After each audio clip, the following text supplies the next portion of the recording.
My dad, from the time I was 6 years old, he believed in vitamins. Yep. Vitamins. He was a vitamin freak. He would take 30 pills a day. When I was 6 years old, he used to chase me around, all my brothers and sisters, with cod liver oil, like the Little Rascals. I don't know if Wow. you remember Yeah, yeah, yeah. I cod remember liver that. oil, Yeah. right? My brothers and sisters He was running way away, ahead of his time. way ahead. Okay, we used to make fun of him. P.S. My dad lives to 103. When when he was in jail, I used to go see him. Mike, they're not giving me my vitamins. I said, Dad, what do you want me to do? I tried to get it through the commissary. They won't do it. You want me to sneak them in? No, don't sneak them in. I'll get in trouble. That's all he cared about was his vitamins. Yeah. He got out, 100 years old, still taking vitamins. He lived to 103. It couldn't have been that wrong, okay? Yeah. But I know there's obviously a right program, with the right supplements. What's your take on that? Because Yeah. I know you're pretty knowledgeable in this area. Yep. So I'm guessing we're talking in general, right? In general, yeah. Right. Because it's 70 something versus 50 something versus maybe 20 something or 30 something. The needs are different. Right. There was a time that I still work out twice a day. But there was a time I could work out Twice a day? Twice a day, yeah. Yeah. Morning and night? How do you Morning do and that? By making sure my sleep and food and supplementation is dialed in so I could recover. The first workout of the day is my selfish workout for myself. I work out alone first thing in the morning, and that's just to deal with the world's stress. Mm-hmm. And I'm a meathead. I like to be big and strong. The second workout of the day is either with my son or my daughter or both of them, or sometimes with a client who's in town for coaching, maybe a friend. But my first morning workout is always solo. But that second workout of the day used to be meathead workout again, because my body would recover fast enough in my 30s. Now I'm 50.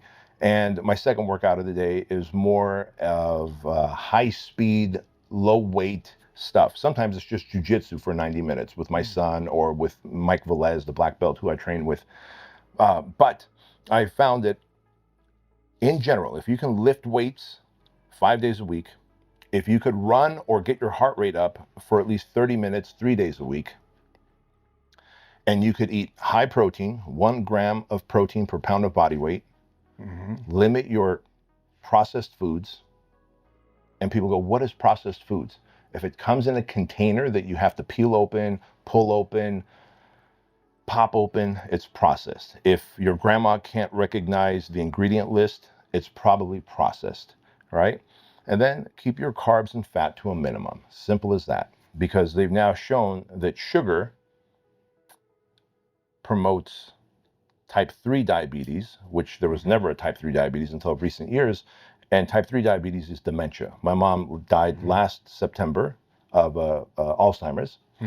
And sugar in the brain is type 3 diabetes. And so people think, well, just candy bars and sugar, right? No, that bread that you're eating is so highly processed, your body sees it as sugar. It's no different than a Snickers bar. Mostly white bread? Right, yeah. And so you keep your protein high, 1 gram per pound of body weight. You lift weights like a savage. Like you lift weights like a savage 5 days a week. You run or you do some kind of cardiovascular training, boxing, MMA, jiu-jitsu, something 3 days a week for at least 30 minutes, like you're running away from a saber-toothed tiger. And then you eat things that are just unpackaged. They don't come in a package. They usually are in the peripheral of the grocery store. And you're going to be fine. And there's lots of healthy fats, fish fats, avocado fat, olive oil fat. We don't have to eat this processed corn syrup bullshit. In fact, RFK now is asking Coca-Cola to remove high fructose corn syrup from the soda pops, because in every other country, Coke just has cane sugar in it. Yeah. In the United States, we like to poison ourselves. Yeah. I have a question for all my friends and followers. Have you tried my wine yet? In the last 2 years, we've made tremendous progress with Franzese wine, and it's really all thanks to your support, and obviously because people are finding out we have a great wine at a great price. In 2025, we aim to become a national brand, and I want all of you to be a part of it. Every bottle you buy, every story you share builds more than a brand. It fuels a movement. The story of our wine is one of people having second chances and of lives being transformed. That's the truth. So go to my website, franzesewine.com, and get your bottle today. Salud, my friends. And you support RFK? Yeah, 100%. Me too. 100%, man. And so then what do? Well, we need to get our sleep. Right? Your sleep is the number one source of recovery. So, you catch a cold, you catch a flu, they tell you, hey, slow down, cancel your appointments, get some sleep, because your body needs the rest to rebuild. And people don't realize when you're working out and that soreness that you feel, that's the microscopic tears in your muscle fibers. In the gym, when you're lifting weights, you're not building muscle, you're actually tearing muscle down. That's microscopic tears. That's why it's called DOMS, delayed onset muscle soreness, DOMS. And so if I've got microscopic tears in my muscle fiber and I don't provide enough protein to rebuild it, which is the building block, protein breaks down to amino acids, that's the building block of the muscles. If I broke down my chest today, because I train chest and shoulders, my body's going to go, well, I need protein. I'll break down the legs and back muscles, because it's protein, to rebuild the chest. And then when I train legs, but I don't need enough protein, it's going to break down other muscles to do this. And that's why you become you're always sore, you're always tired, you're always fatigued, and you look like a soft marathon runner. You look at marathon runners versus sprinters, that's no one, who the fuck wants a marathon runner's body, right? And so now you got your sleep, you got your water and hydration, and you got your foods in order. Great. Now we go to supplementation. And where supplementation, and it's just that, it's supplementing all the other good behaviors. It's supplementing hydration, supplementing rest, supplementing recovery, supplementing whole food nutrition, high protein, moderate carbs, low fat. And so what is the number one muscle builder in recovery, which now, by the way, is proven in higher doses, is good for your brain and cognition? Creatine. The most studied. In fact, I take 15 grams of creatine, so 5 grams 3 times a day. 15 grams. 3 times a day. Yeah. I'm on creatine, but I do it 3 times a day. 3 times a day? Yeah, you probably take 5 grams, like 1 scoop. Yes. Yeah. I'm telling you, triple it.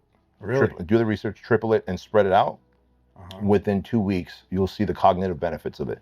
Really? Yeah, Wow. yeah. Our bodies, as we get older, it just simply, we can't hold enough creatine. You're not going to eat enough red meat to get that creatine, because then that's going to have other side effects of it.